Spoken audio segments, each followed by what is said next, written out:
from the worldwide leader in sports, this is an ESPN News special presentation of the NFL Draft.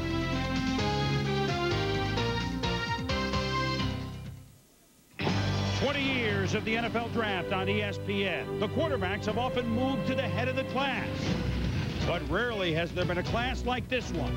They're young, mobile, and rocket armed, ready to take dead aim at the upper half of the first round, where all five are sure to be snagged. Can the class of '99 be the class of '83 with Dan Marino, with Jim Kelly, and with John Elway? Here comes QB 99, the next generation. Now set, throws for the end zone. Touchdown, Kentucky! I don't believe what you saw. He's off the races. It's the Syracuse touchdown. Donovan McNabb. Dante drops, looks, now rolls out. He's free to the 10, to the 5, touchdown, Culpepper.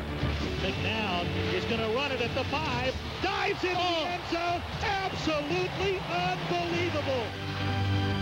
And now he's going to throw to the end zone. It is caught. Touchdown! What a play by Akili Smith! And what a beautiful pass!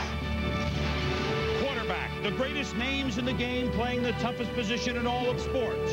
When the doors open to the 21st century, will the last draft of the 20th century forever make its mark? They have gathered in the Big Apple, the biggest of the players, all the NFL teams and fans of all 31, to join us here at the theater. And the quarterbacks, 5 of them, may go before halfway through the first round. We've never had that before.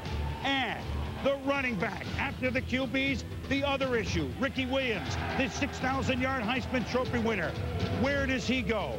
We'll find that out here today and tomorrow, as ESPN begins our coverage of the 64th annual selection meeting, which in English is known as the NFL Draft. Hi, I'm Chris Berman. We are here in New York, we are in Bristol, and we are everywhere. We will be able to go to 8 different NFL cities during the course of the draft.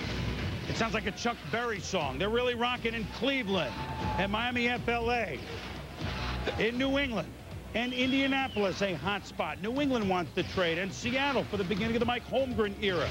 Minnesota, New Orleans. Will Mike Ditka pull the biggest of all draft day deals, and the Super Bowl champion Denver Broncos? We will video conference with just about everywhere else in the NFL. Basically, if you have a Rand McNally Atlas of the United States, we have got you covered for this draft. And not only do we have you covered on our coverage today and tomorrow, 17 hours worth, you can keep up on ESPN News, ESPN.com if you have the skills, and ESPN Radio. Welcome here to New York, where the Cleveland Browns are on the clock. We had some drama last night, and that their man, Tim Couch, quarterback Kentucky, could they get a deal done? In the wee hours of the morning, there was a breakthrough, and in a few moments we expect to hear Tim Couch, #1 pick. But it wasn't that simple. Let's go out to an excited Cleveland Browns headquarters and join our Sal Paolantonio. Not a lot of sleep there last night, Sal. Well, Chris, what happened was that Tom Condon, the chief negotiator for IMG, who represents Tim Couch, got wind that the chief negotiator for the Browns, Lyle Hennigan, was talking to Akili Smith's agent, Lee Steinberg. This was about 9 o'clock or 10 o'clock last night when Condon was out having dinner with Tim Couch. So he rushed over to Hennigan's room in the same hotel, the Millennium downtown there, and he got there at about 11:30. I actually called up Hennigan's room to find out what was going on with the negotiations, and Tom Condon answered the telephone. And so it was pretty heavy negotiation until about 4 hours, until about 3 in the morning, but they finally reached an agreement in principle on a 7-year deal worth $48 million. There's a $12.25 million signing bonus up front. It's the highest to any rookie in NFL history. With incentives, the deal could reach $59.4 million. It's a big deal for Tim Couch. It's a big deal for the city of Cleveland. The #1 pick of the new Cleveland Browns will be Kentucky quarterback Tim Couch. Chris. Well, Sal, out of deference to the owner, Al Lerner, who is here in New York for this historic day, this historic pick, they may have got the deal done at 3, but they didn't want to wake him up till about 7 or 7:30 to get the okay. So, you know, when you own the team, you get to sleep through the night a little bit, but it is done, and Tim Couch is here in New York. So is Ricky Williams, and we expect Quarterbacks to go 1, Donovan McNabb. 2 to Philadelphia. Probably Akili Smith 3 to Cincinnati. Then the fun may begin at the 4 spot. Indianapolis traded Marshall Faulk a couple of days ago to the St. Louis Rams. Who will run the ball? Is it Ricky Williams? Is it someone else? Do they do something else with their number 4 pick? Very interesting indeed. Sean Salisbury is at Colts headquarters in Indianapolis. What's the latest there, Sean? Chris, there's a lot going on. First and foremost, with the trade of Marshall Faulk to the St. Louis Rams, everybody assumed that paved the way to get the obvious pick would be Ricky Williams, running back from Texas. But don't be so sure about that.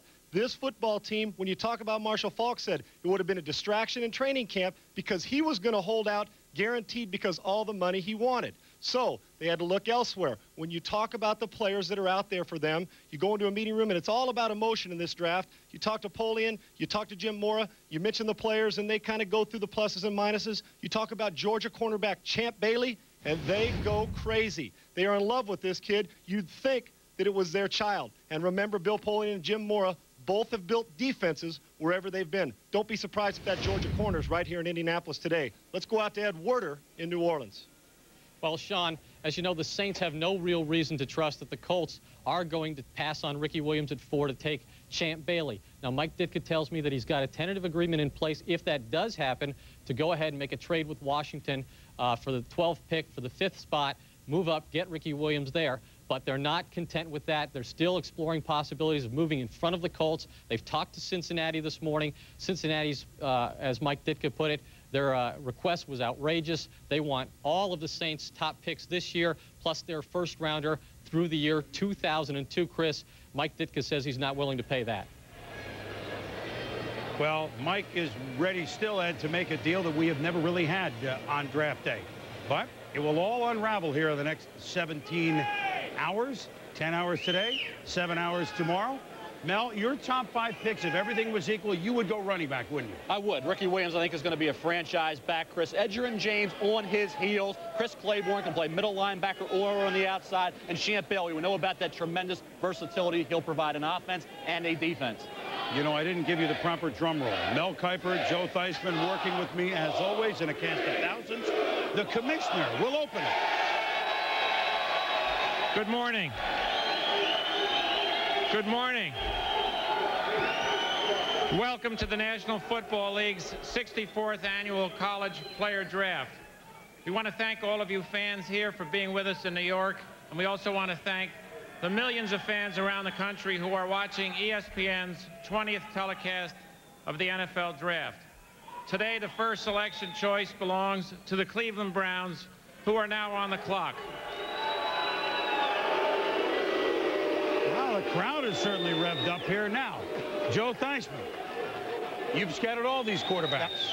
Tim Couch, Akili Smith, even the other ones, McNown, Culpepper, and Donovan McNabb. You making the pick, where do you go? Well, first of all, Chris, let me just say this. Every one of the quarterbacks has something that they're going to need to work on as they get ready to play in the National Football League. Tim Couch, as you look at his statistics, has an advantage because he's played a lot more football than Akili Smith. Akili Smith, probably a lot more natural athlete. And the quarterback position now has become one where they're looking for a lot more athletes. But I got to be honest with you, if I was going to take one, I would probably have taken Cade McNown from UCLA, only because I think his technical skills are the best of any quarterback in this particular draft. Mel, that's because he likes the short quarterback, see? Well, I'll tell you what, I don't buy that. I think you would trade down if you were interested in Cade. No, I wouldn't. Not take him at the We're top going to start spot. this Come on, already. Joe. Yes, we will. We just started this thing here. Well, it's early, but we'll start. Tim Couch, I think an outstanding quarterback prospect. Talk about the run and shoot. He adjusted to Hal Mumme when he got there. He had been throwing the football tremendously well in high school, whipping it around the field. Then he went to a run and shoot type attack, two-step drop, get the ball off quickly. You see the ball placement up around the ear. He's already dropped that during that second workout with Chris Palmer. So he's already made the necessary adjustments. Talked to Tim yesterday. He is putting the ball accurately with more velocity than he has since his high school days.